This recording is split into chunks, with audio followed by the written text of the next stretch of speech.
Satellite things. When he focuses his attack, whether it's personal or not, his poll numbers have risen. Well, I would actually vehemently disagree with that, because we see now that Donald Trump is down by something like 10 points. Yeah, but he's been all over the map, Katie. He's been after Khan. He's been talking about other things instead Eric, of focusing.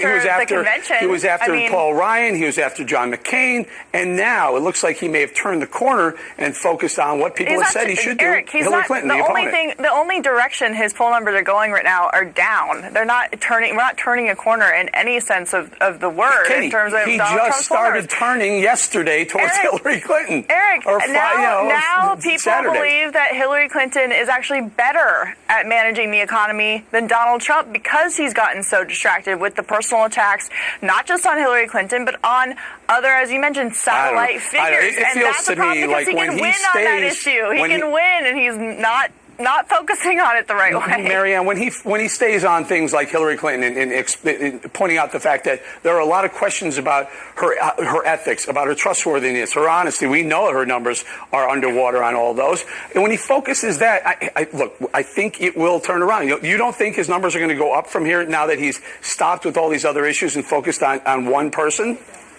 I'm not saying the bounce is going to last the way it is now, but here's the difference, Eric. When he goes after her record, the things she's done in her life, professionally, fair game. Go after it. What he did, though, is go after her personally, in a very personal way, and I expect he's going to make even more personal attacks. And he lost in one fell swoop white women with college degrees, the hardest women for him to win back. The more women she gets, she wins this race, period, end of sentence. And that's the miscalculation he's made. Go after her Senate record. Go after her as Secretary of State. All of those things are fair game. But when you start talking about her mental health, when it's not even accurate, and B, the phrase way out of context, that's when women and other voters are going to rally to her side. He may be a master at picking up a grain of opportunity and exploiting it. It feels like that's what he did. She herself said, I short-circuited. What is short-circuiting in the brain? Well, think about this for a second. Meaning the question.